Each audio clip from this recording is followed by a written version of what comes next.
So you look in the mirror, you're doing all the right things, right? You're eating clean, you're hitting the gym, but something's just not right.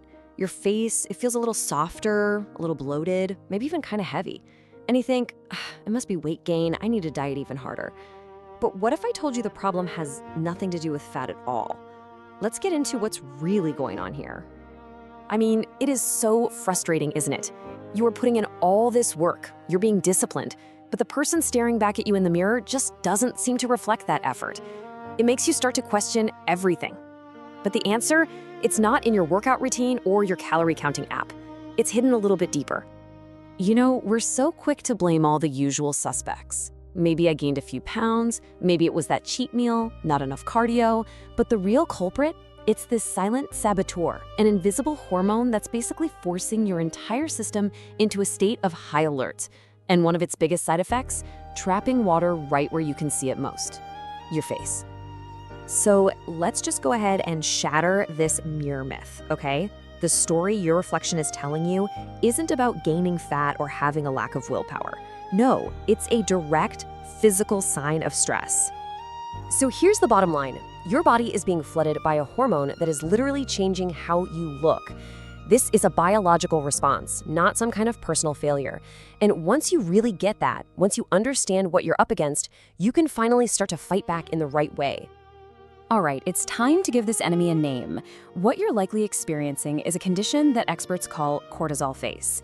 And look, this isn't just some catchy phrase, it is a very real physiological state. To put it simply, cortisol face is what happens when your body is just swimming in stress hormones for so long that it starts holding onto fluid. Now, this isn't that we're talking about, it's water retention. And it has this annoying tendency to pool in your face, which softens your jawline and creates that classic puffy look. And this isn't about some huge one-time problem. We're talking about the physical result of that constant, low-grade hum of stress that just defines modern life for so many of us. It's literally your body wearing its stress on the outside. And this is where the whole problem lies.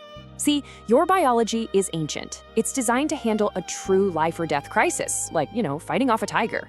It has no idea what to do with a modern world full of deadlines, traffic, and an inbox that never ever stops. It just sees threat, and it does the only thing it knows how to do, pump out the survival hormone, cortisol.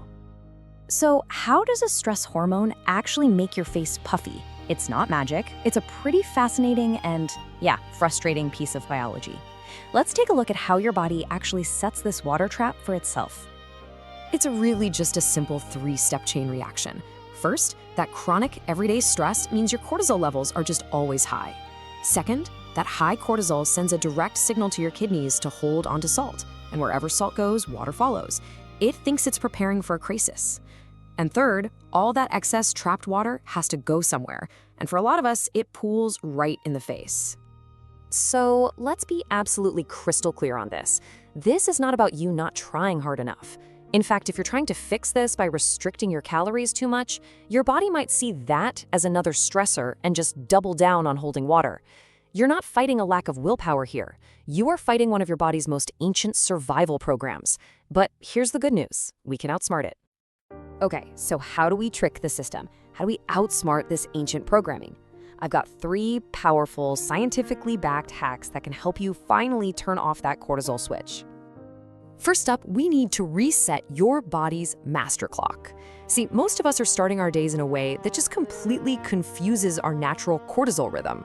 This hack is designed to fix that and fast.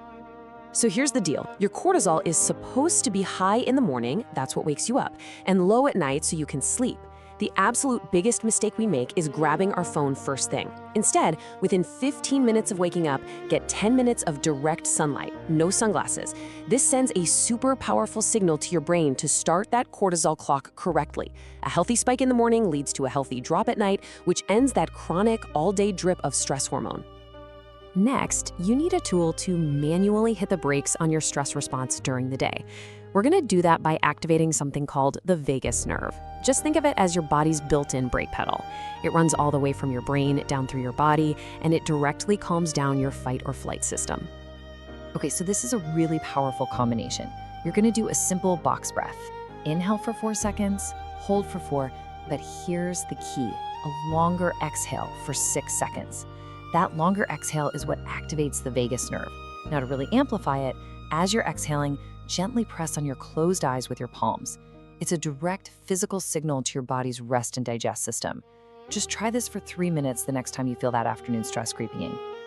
And finally, we have got to talk about the massive silent stressor that's wrecking our sleep and keeping cortisol high at night, our screens. This is all about creating a deliberate buffer zone of calm before you try to sleep. So an hour before bed, you need a strict new rule.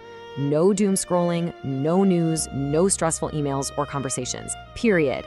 And you're gonna replace that habit with something that actively calms you down. Like a warm bath with Epsom salts, the magnesium gets absorbed through your skin and acts as a natural muscle relaxant and calming agent for your nervous system. This sends the clearest possible signal to your adrenal glands that the crisis of the day is officially over. So let's put this all together. These aren't just little one-off tricks.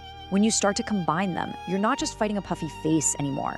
You are performing a full-on reboot of your body's entire stress response system. So the next time you look in the mirror and you feel that little pang of frustration, I want you to remember this. That puffiness is not a sign that you failed. It's actually a sign that your body succeeded. It's just using an incredibly effective but outdated system to try and keep you safe in a world it doesn't understand anymore. Your job is just to gently guide it back to safety. So I'm gonna leave you with this question to really think on. What is your tiger? Is it your job, your phone, finances?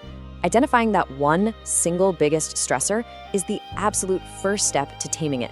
Because once you've identified it, you have a clear target. And that is how you start to take back control.